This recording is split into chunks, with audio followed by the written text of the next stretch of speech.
வணக்கம் நண்பர்களே, இந்த வீடியோல எதை பத்தி பார்க்க போறோம் அப்படின்னு சொல்லிட்டு பாத்தீங்கன்னா, சூர்யா அவர்களுக்கு ஜூலை 23ஆம் தேதி பிறந்த நாள். அதையொட்டி அவர் நடிக்கிற 2 படத்துடைய அப்டேட் வரப்போகுது. அது எந்தெந்த படங்களுடைய அப்டேட், என்ன அப்டேட் அப்படின்னு சொல்லிட்டு இந்த வீடியோல நம்ம பாத்திரலாம். சூர்யா அவர்கள் அவருடைய 44வது படத்துல நடிச்சிட்டு இருக்காரு. கார்த்திக் சுப்ராஜ் டைரக்ஷன் பண்ண இந்த படத்துக்கு சந்தோஷ் நாராயணன் இசையமைக்கிறாரு. இந்த படத்தை ஸ்டோன் பெஞ்ச் நிறுவனம் மற்றும் சூர்யா அவர்களுடைய 2D நிறுவனம் ரெண்டும் இணைந்து தயாரிக்கிறாங்க. இந்த படத்துல சூர்யா, பூஜா ஹெக்டே, ஜோதி ஜார்ஜ் இன்னும் நிறைய பேர் வந்து நடிக்கிறாங்க. இந்த படத்தினுடைய ஃபர்ஸ்ட் லுக் மற்றும் டைட்டில், அதுக்கப்புறம் ஒரு சின்ன கிளிம்ஸ், இது எல்லாமே இன்னைக்கு மிட் நைட்ல 12 மணி 12 நிமிஷத்துக்கு ரிலீஸ் பண்ண போறதா இப்போ அறிவிச்சிருக்கிறாங்க. இது மட்டும் இல்லாம சூர்யா அவர்கள் ஏற்கனவே நடிச்சிருக்கிற கங்குவா படத்தினுடைய ஒரு அப்டேட்டும் நாளைக்கு வரப்போகுது.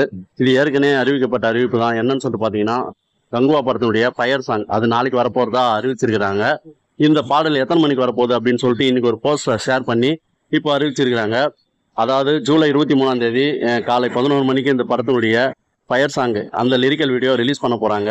இந்த போஸ்டர் வந்து ஷேர் பண்ணியிருந்தாங்க. அந்த போஸ்டர்ல சூர்யா அவர்கள் பயங்கரமா மேலதாளத்தோட நடுவில் நின்றுட்டு ஒரு மாதிரி வெறி பிடிச்ச மாதிரி ஆடுற மாதிரி ஒரு போஸ்டர் வந்து ஷேர் பண்ணியிருக்காங்க. பார்க்கவே வேற மாதிரி இருக்கு, வேற லெவல் மேக்கிங்கா இருக்கு. ஸோ இந்த பாடல் கொண்டாட போது சூர்யா அவர்கள் அவருடைய கேரியர்லேயே அதிகமான பட்ஜெட்டில் உருவான ஒரு படம் இது.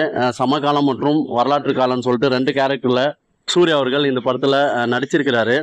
இந்த படத்துடைய 2ஆம் பாகம் கூட 2027 வரப்போதான். 2026 ஷூட்டிங், அதுக்கப்புறம் 2027 இந்த படம் ரிலீஸ் ஆக போகுது அப்படின்ற ஒரு அப்டேட்டையும் வந்து இந்த படத்துடைய தயாரிப்பாளர் ஸ்டுடியோ கிரீன் ஞானவேல் ராஜா அவர்கள் தெரிவிச்சிருக்கிறாரு. இந்த படத்துல சூர்யா, திஷா பதானி, பாபி தியோல் இன்னும் நிறைய நட்சத்திரங்கள் நடிச்சிருக்கிறாங்க. இந்த படத்தை சித்தை சிவா டைரக்ஷன் பண்ணியிருக்கிறாரு. தேவஸ்ரீ பிரசாத் இந்த படத்துக்கு இசையமைச்சிருக்கிறாரு. இந்த படத்தை ஸ்டுடியோ கிரீன் ஞானவேல் ராஜா தயாரிச்சிருக்கிறாரு.